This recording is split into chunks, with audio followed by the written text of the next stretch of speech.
नमस्कार, मैं हूं संजय शर्मा। आप देख रहे हैं 4 PM news network. Modi ji की सुंदर सुंदर कहानियां हो, सुननी हो तो आप गोदी मीडिया देखते रहिए। आपको लगेगा कि भारत स्वर्ग बन गया है। भारत में पैसा झम झम झम झम के बरस रहा है। दिवाली इतनी बढ़िया होने जा रही है कि पूछिए मत। बाजार भर गया है पैसों से।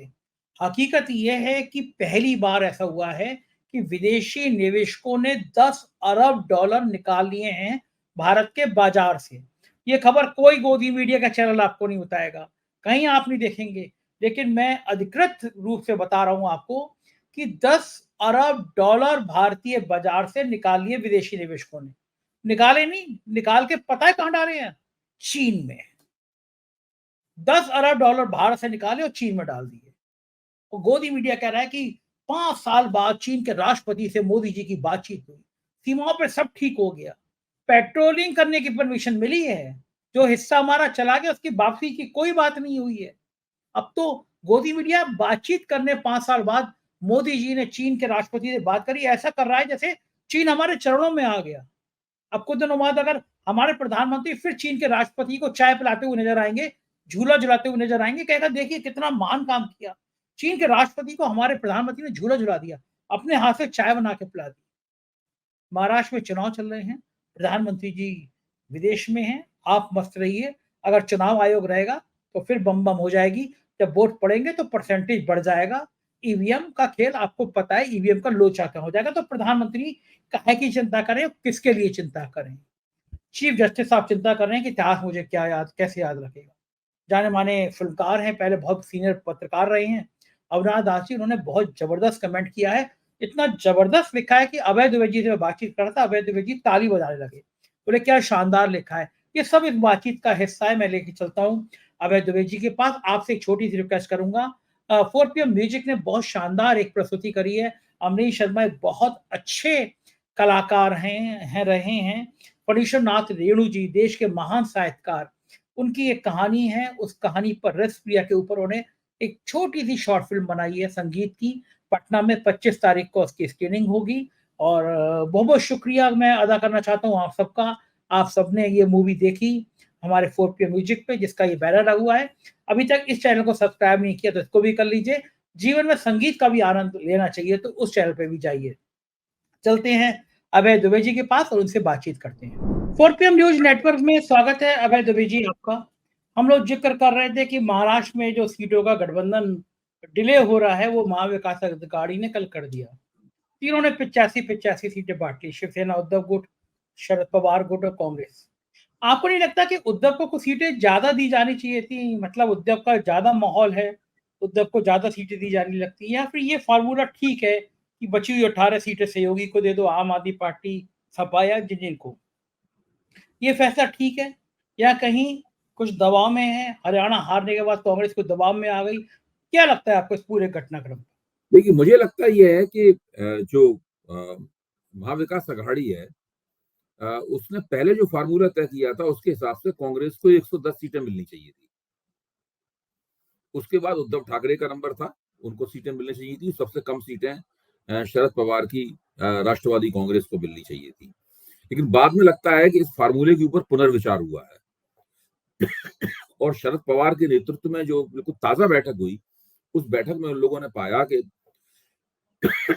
तीनों बड़े दलों को 85-85 सीटें प्राप्त हो, यानी 270 सीटें।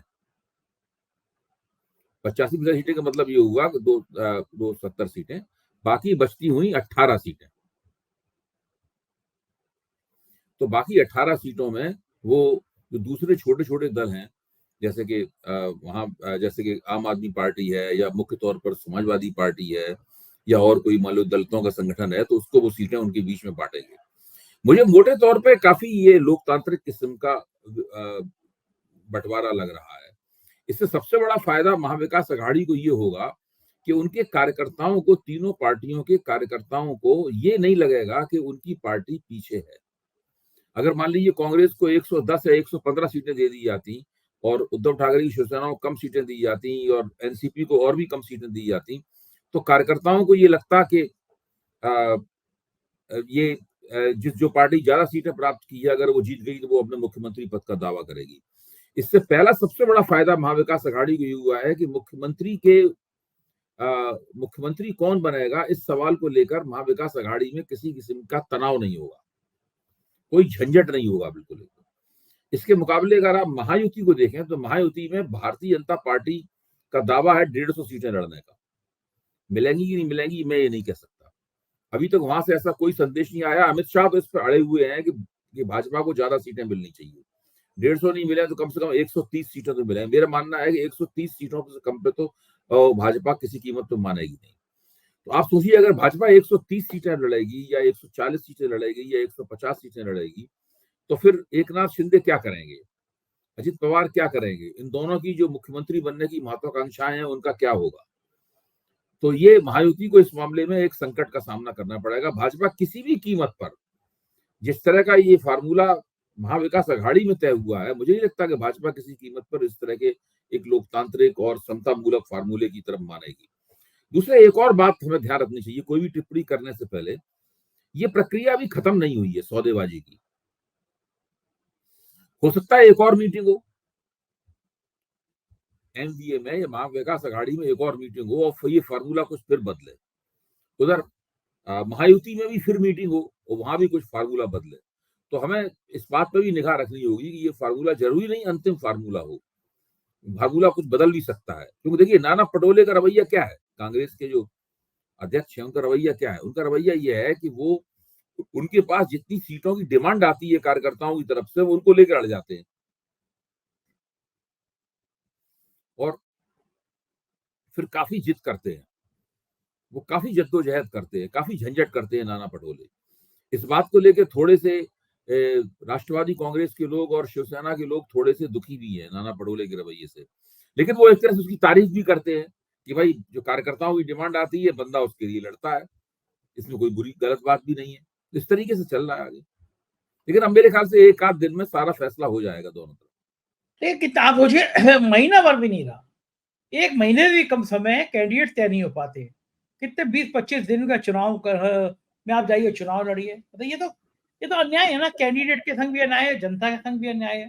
क्यों नहीं पहले संजय जी आप एक बात बताइए, हरियाणा में तो भारतीय जनता पार्टी का किसी के साथ समझौता नहीं था, कांग्रेस का किसी के साथ समझौता नहीं था, कितना झंझट था उम्मीदवारों को लेकर वहां पे, कितने बागी थे, कितनी गाली गलौज थी, कितनी टांग खिंचाई थी एक दूसरे को लेकर, नेताओं में कार्यकर्ताओं में क्या तूफान मचा हुआ था हरियाणा में।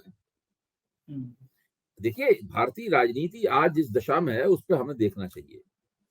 स्थिति यह है कि आप गठजोड़ में हैं या गठजोड़ में नहीं है, दोनों ही हालतों में टिकटों का बंटवारा, सीटों का बंटवारा एक अपने आप में बहुत मुश्किल काम हो गया है सभी पार्टियों के लिए। अब जो एनडीए है उसमें भाजपा की चौधराहट स्पष्ट है, भाई भाजपा 240 सीटों की पार्टी है, सबसे बड़ी पार्टी। फिर उसके बाद तेलुगु देशम आती है, वो 16-17 सीटों की पार्टी है। जो जनता दल यूनाइटेड है वो और भी छोटी पार्टी है। लेकिन इसके बावजूद भी आप देखिए भाजपा के अंदर भी इस तरह के तमाम तनाव रहते हैं।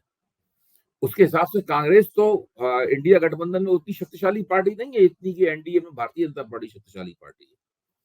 तो ये गठजोड़ राजनीति की अनिवार्यताएं हैं, इनके तहत ये सब राजनीतिक उखाड़ पछाड़, सामंजस्य स्थापित करना, ये सब करना ही पड़ेगा। और इसके आधार पर चुनाव नतीजा क्या होगा इसका कोई अनुमान नहीं लगाना चाहिए। आप हरियाणा में देखिए कितनी गजब भाजपा में बगावत हुई थी, हम लोगों को कितनी बहस की थी उस बगावत के ऊपर, क्या टीका टिप्पणियां हुई थी, और थोड़ी बहुत नहीं नेता लोग फूट फूट के रो रहे थे। लेकिन नतीजा जो आया उससे लगता है ये, हालांकि नतीजे में बहुत सारे दूसरे इश्यूज भी शामिल हैं उसके अंदर, अभी हम लोग उनकी ऊपर चर्चा नहीं कर रहे हैं, लेकिन ये केवल इस आधार पर कि कौन कहाँ कितनी बगावत हो रहा, किस पार्टी में कितनी उखाड़ पछाड़ है, इससे नतीजे नहीं तय होते। ये बात तो ठीक है। देखिए महाराष्ट्र की राजनीति का एक और बड़ा खराब पहलू सामने आया कि चुनाव के डिक्लेयर हो गया होने, मतलब जिस दिन हुआ उसी दिन सुबह घोषणा हो जाती है कि साहब एक योजना लागू हो गई, आपको पैसा दे दिया जाएगा। एक 15 दिन पहले योजना लागू हुई, 1 महीने पहले योजना, सीधा कैश कैश जा रहा है कि महिलाओं के खातों में, नौजवानों के खातों में। अरे ये काम करना है तो 1 साल पहले कर लो, लेकिन नेताओं को लगता है कि चुनाव के ठीक पहले अकाउंट में पैसा आ जाएगा तो वोट मिल जाएंगे। ये सीधी-सीधी लोकतंत्र को लज्जित करने वाली बात नहीं है, कलंकित करने वाली बात नहीं है। आप सीधा कैश पैसा दे रहे हैं। मैं ये नहीं कह रहा कि देना बुरा है, आप भाई महिलाओं को दीजिए, उनको मजबूत बनाइए, नौजवानों को बेरोजगारी भत्ता दीजिए, लेकिन 1 साल पहले दे दो। चुनाव से 2 महीने पहले, 1 महीने पहले इसलिए दे रहे हो कि खाते में आएगा तो याद रहेगा कि वोट हमें देना है। और क्या लग रहा है आपको कि महाराष्ट्र में ये बीजेपी को, शिंदे सरकार को ये योजना फायदा पहुंचा देगी, महिलाओं के वोट मिल जाएंगे? देखिए, मैं इसमें स्पष्ट रूप से कहता हूं कि इन योजनाओं से कोई नुकसान तो हो नहीं सकता है शिंदे को, हाँ, मायावती को नुकसान तो नहीं हो सकता है। बहस इस बात की है, फायदा होगा तो कितना फायदा होगा, क्या वो फायदा निर्णायक होगा या नहीं होगा निर्णायक फायदा। ये नहीं हो सकता कि शिंदे को इस बात से वोट कम हो जाए कि उन्होंने योजनाएं जारी की हैं। हाँ, ऐसे जो वोट मिलने हैं उससे कुछ बेशी वोट ही मिलेंगे।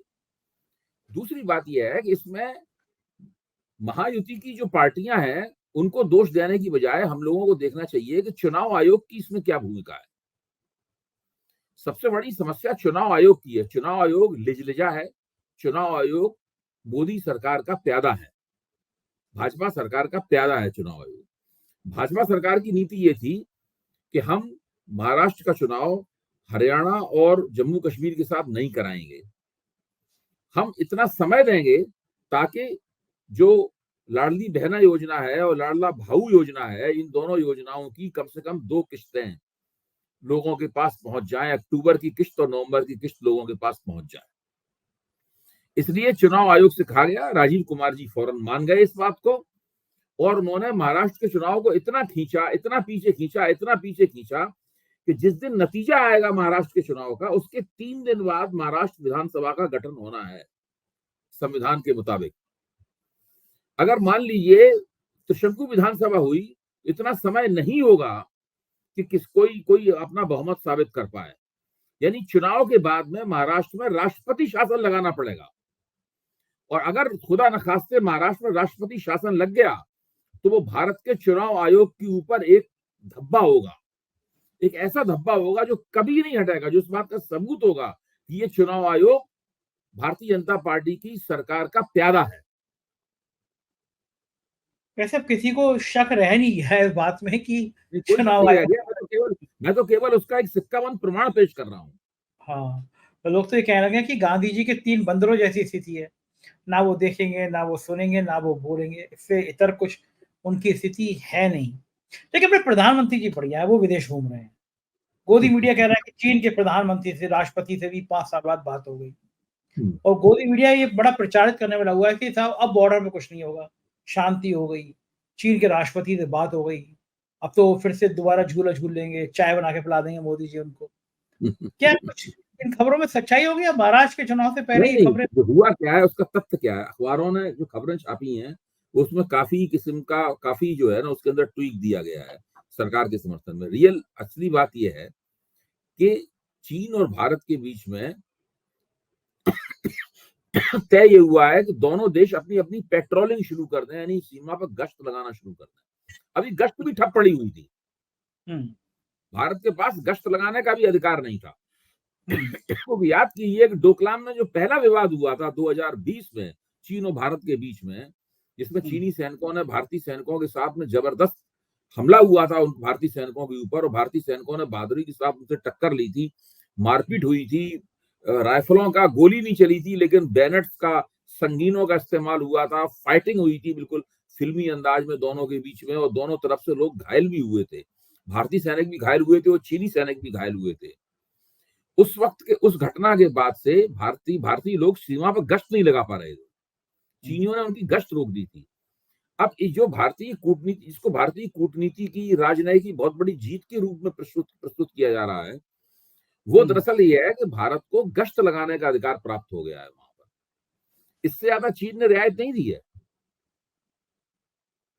इसी में खुश किया जा रहा है जैसे कि एलओसी के ऊपर चीन जो है पुरानी स्थिति में जाने के लिए तैयार हो गया है। अगर आप हिंदी के अखबारों की खबर पढ़े, खासतौर से भास्कर की, तो उसकी पहले पन्ने पे खबर ये छपी है, लेकिन अंग्रेजी के अखबार पढ़े तो बिल्कुल स्थिति स्पष्ट हो जाती है कि वक्त जो है वो कोई अधिकार नहीं प्राप्त हुआ है। वक्त ताली बजा रहे हैं कि हमने चीन को डरा दिया, हमने चीन को धमका दिया। नहीं नहीं, ये कि ये सब जो छाती पीटना का हमारा ये सब, इसका कोई मतलब नहीं है। सब लोग, दूसरी बात ये है कि अब मीडिया की साख इतनी गिर गई है भारत में कि मीडिया वाले जो कहते हैं और जो पेश करते हैं, पब्लिक उसके ऊपर विश्वास नहीं करती। आज सीएसडीएस के अंदर एक सिंपोजियम था जिसमें मैं शामिल था, प्रोफेसर संजय कुमार शामिल थे, विजय त्रिवेदी जो हमारे मित्र पत्रकार वो शामिल थे, और कमल नयन चौबे जो दयाल सिंह कॉलेज में पॉलिटिकल साइंस पढ़ाते हैं वो उसकी एंकरिंग कर रहे थे, और प्रोफेसर रतनलाल शामिल थे जो कि दलित चिंतक हैं और हिंदू कॉलेज में इतिहास पढ़ाते हैं, और वरिष्ठ पत्रकार नीरजा चौधरी इसमें शामिल थी। तो हम लोग लोकसभा के चुनाव के ऊपर चर्चा कर रहे थे, लोकसभा के चुनाव के परिणाम क्या हैं, और उसी के अंदर स्पष्ट रूप से निकल के आया कि दरअसल भारत में राजनीति पूरी तरीके से बदल चुकी है। और स्थिति यह है कि अगर हम केवल लोकसभा के संदर्भ में देखें तो हम लोगों को कोशिश करनी चाहिए कि हम लोग विधानसभा चुनाव की राजनीति का लोकसभा चुनाव की राजनीति के साथ घालमेल ना करें इस वक्त। और दूसरी बात यह भी स्पष्ट रूप से निकल के आई कि मीडिया जो परोसता है, वोटर उसको देखकर, मीडिया मतलब कमर्शियल मीडिया जो परोसता है, वोटर उसको देख के अपनी मतदान प्राथमिकताओं का निर्णय नहीं करता।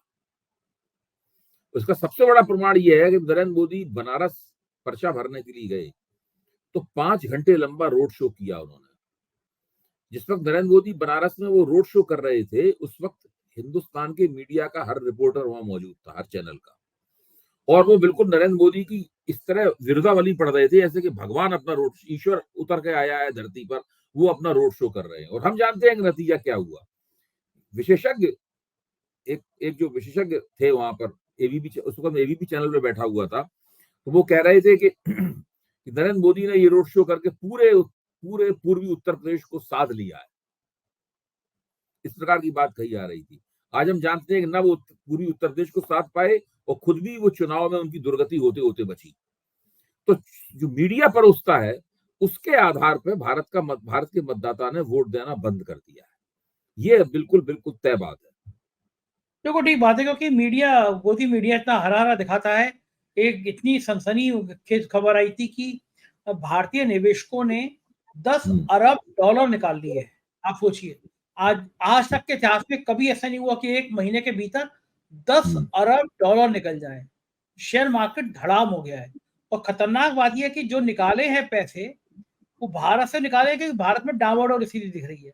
और खतरनाक बात ये, निकाल के उन्होंने चीन में लगा दिए पैसे। चीन की इकोनॉमी को उन्होंने बेहतर बता दिया कि चीन में ज़्यादा भारत से 10 अरब डॉलर, और यहाँ पे कसीदे पड़े जा रहे हैं कि हमारी तो शान बहुत अच्छी हो जाएगी। अबे जी, 10 अरब डॉलर निकालने का संकेत क्या है दुनिया में?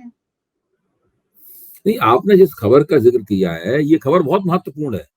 सवाल ये है कि सरकार हमेशा इस तरह की खबरें जब आती हैं तो जो सरकारी मीडिया यानी गोदी मीडिया है, वो उन खबरों को ट्वीट करने के फिराक में रहता है। वस्तुस्थिति यह है कि सरकार की जो नाकामियां हैं, उन नाकामियों का प्रमुख पहलू आर्थिक है। जो स्टॉक मार्केट है, उसमें आया हुआ उछाल किसी भी कीमत पर भारतीय अर्थव्यवस्था की बहबूदी का प्रमाण नहीं है। देखिए, जीडीपी के जो आंकड़े हैं और स्टॉक मार्केट का उछाल है, अगर वो भारतीय अर्थव्यवस्था की वास्तविक स्थिति की नुमाइंदगी करता होता तो इस वक्त भारत में गरीब आदमी के चेहरे पर चमक होती। ठीक बात। मैं ये मानता हूं, और इस बात को आज मैं सीएसडीएस में कह के भी आया हूं, कि वोटरों ने इस बात को 4 PM के मंच पर भी मैं कई बार कह चुका हूं, वोटरों ने 2024 के लोकसभा चुनाव में आधा काम किया है। बचा हुआ आधा काम वो अगले लोकसभा चुनाव में करेंगे। वो अगला लोकसभा चुनाव 1 साल बाद होता है कि 2 साल बाद होता है कि 4 साल बाद होता है। प्रोफेसर संजय कुमार जो हमारे साथ थे, उनका साफ कहना था, कि उनको ये लग रहा है कि 2 साल के अंदर अंदर इस सरकार के सामने बहुत बड़ा संकट खड़ा हो जाएगा। उन्होंने कहा इसका कोई आज भी नहीं कह सकता बैठ के कि संकट का कारण क्या होगा।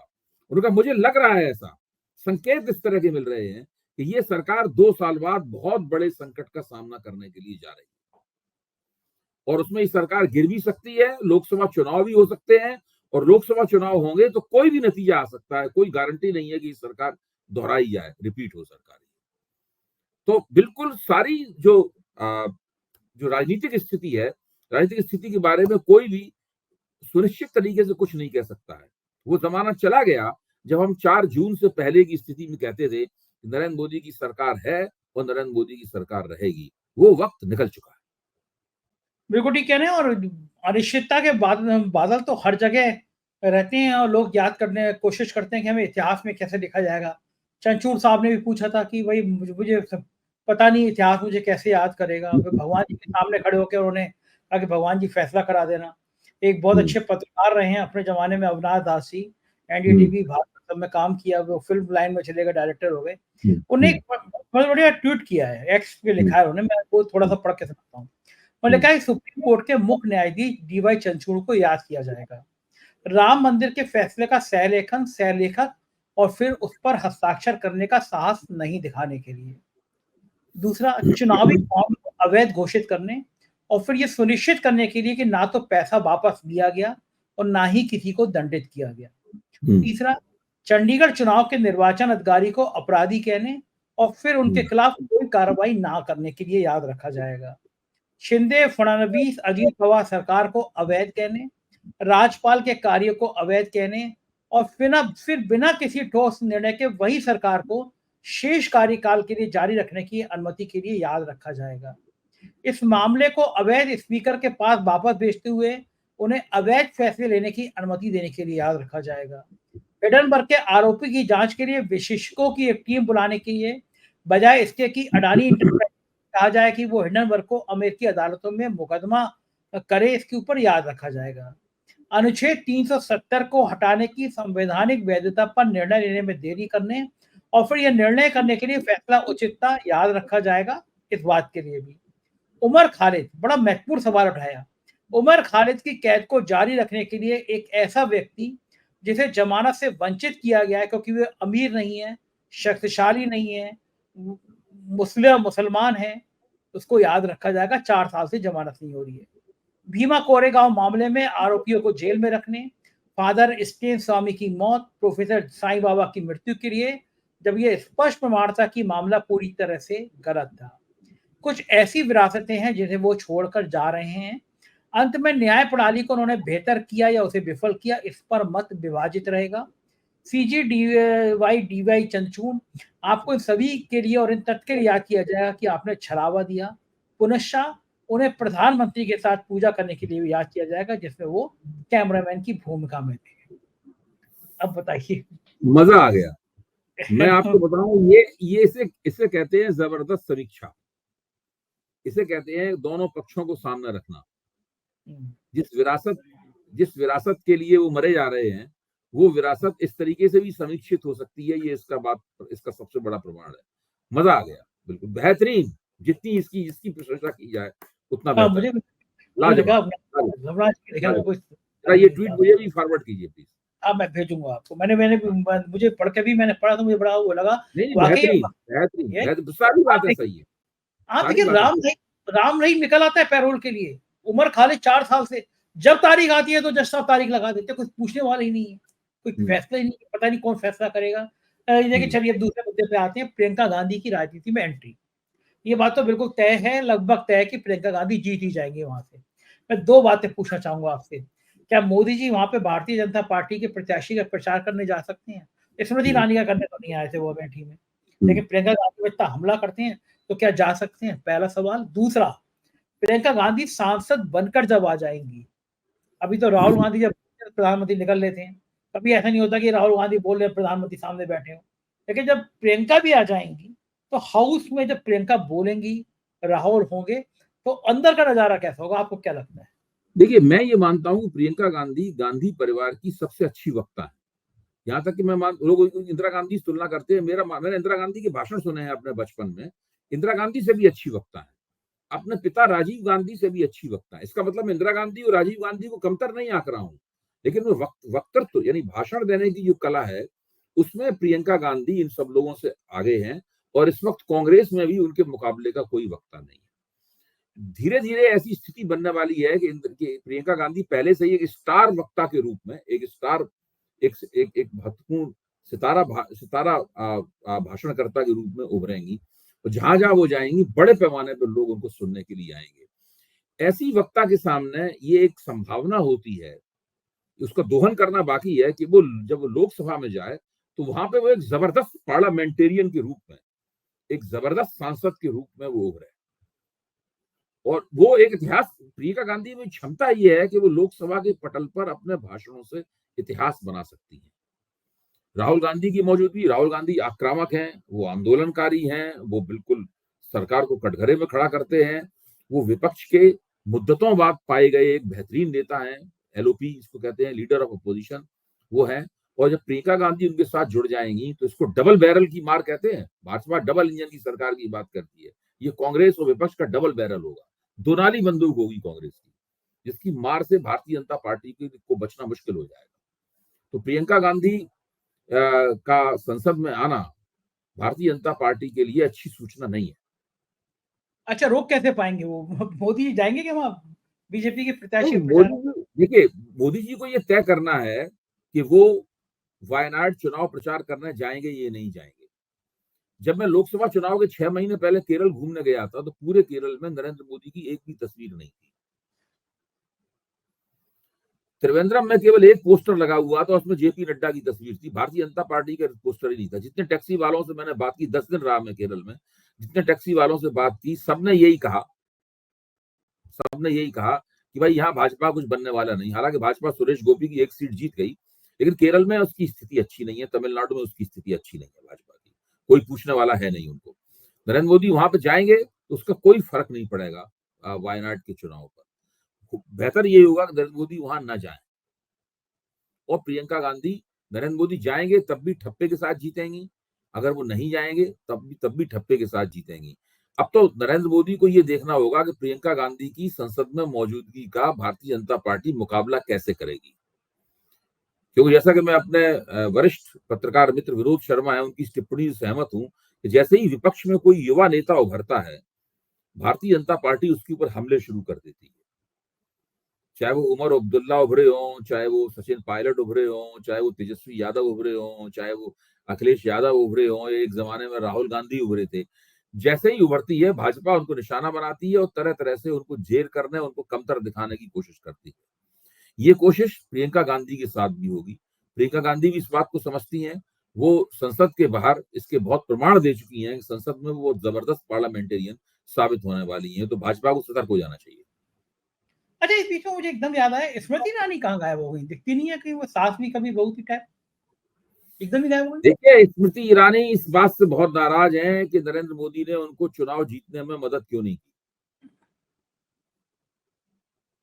अब वो मदद किस किस्म की हो सकती थी?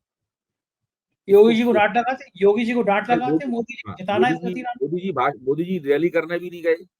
मोदी जी ने योगी जी से भी नहीं कहा कि भाई इस बंदी को जिताने के लिए आप जिला प्रशासन को जरा पेशकश है उसको जिला प्रशासन से कहें कि भाई इनको जिताएं।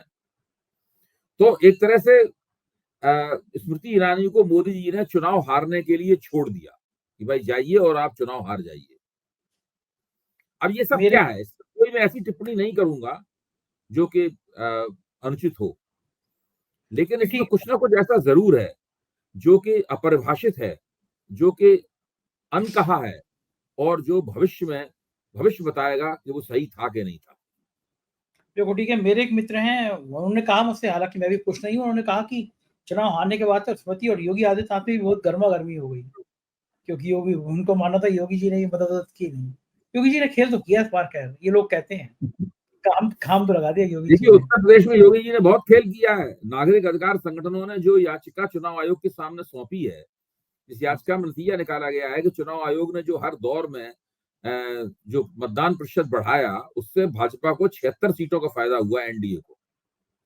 ये उसमें दावा किया गया है। 3 महीने से ऊपर हो चुके हैं ये याचिका चुनाव आयोग को सौंपे हुए, चुनाव आयोग ने जवाब नहीं दिया है।